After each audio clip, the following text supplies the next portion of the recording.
The baby in the manger was the light to all men. He was in the temple among religious people, and the religious people missed it.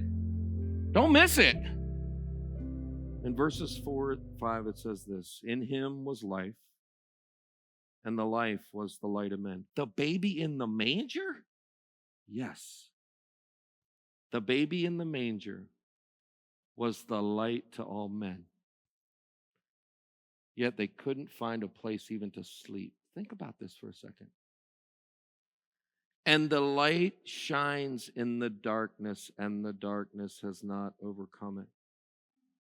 Because Jesus was all God, and he was the light of men, it was impossible for darkness to outshine his light. Impossible. I find that interesting.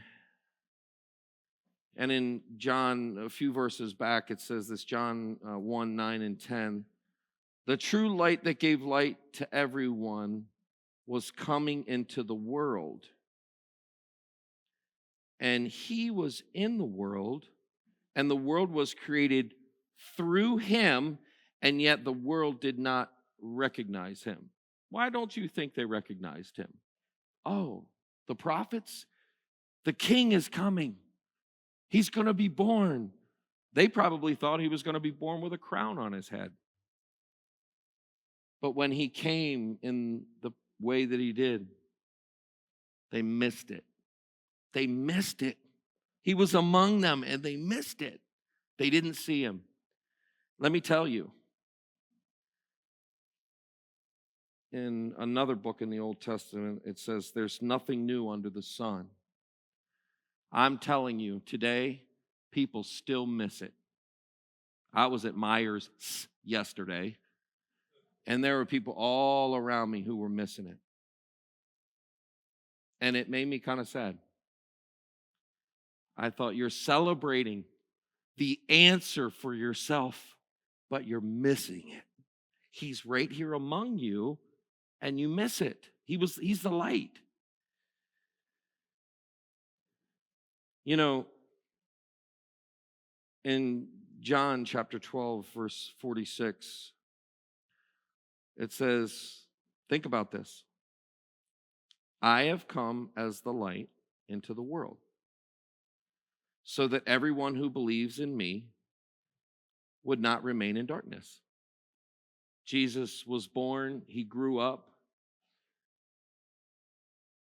and they missed it. They missed it.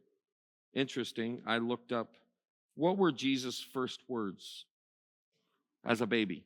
Well, the Bible only records one place where Jesus spoke his first words. And he said this.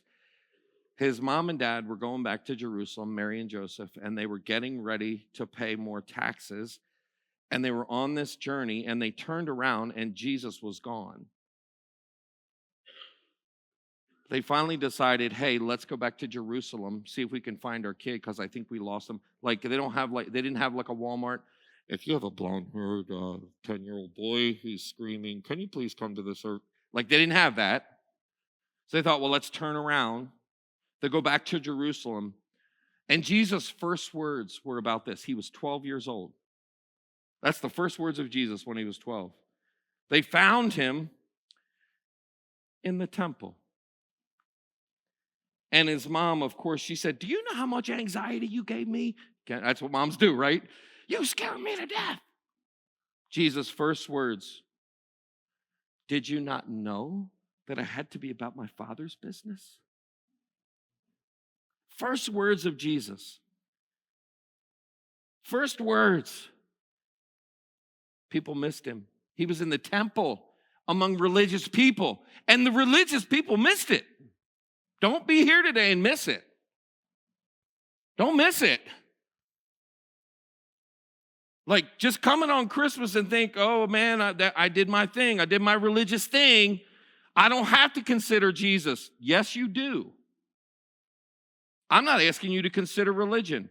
I'm not asking you to say, well, you don't know how many bad things I've done. Oh, I do. Because I know what I've done. So I probably know what you've done. What I'm saying is to you, what are you going to do about Jesus? The baby in the manger. What are you going to do about him? You're celebrating him for what? Why? Now, I know why kids celebrate him. You know, they want those gifts. And let me give you a tip. Any of you parents, if you bought gifts that take batteries, stop at Myers today and buy some batteries, or else you're going to be miserable tomorrow. But here's the lesson. Our kids don't have to miss it. But if mom and dad miss it, the kids are going to miss it. There's nothing wrong with tomorrow morning saying, hold on a second, before we open a gift, we're going to thank God for sending his son Jesus in that baby. And I would encourage you today, you have to make a choice. You have to make a choice. You do. God is among us. He now resides in us believers through his Holy Spirit. Jesus is seated right next to his Father on the right hand of God, interceding for us as we talk to him. He's among us. Don't miss him. Don't miss him today. Don't miss him. Don't miss him tomorrow morning. Don't smell the cinnamon rolls and, I completely forgot about Jesus because the cinnamon rolls or coffee are just hitting me, Don't miss it. He's available and he's right in front of you. He's right here. Don't miss him.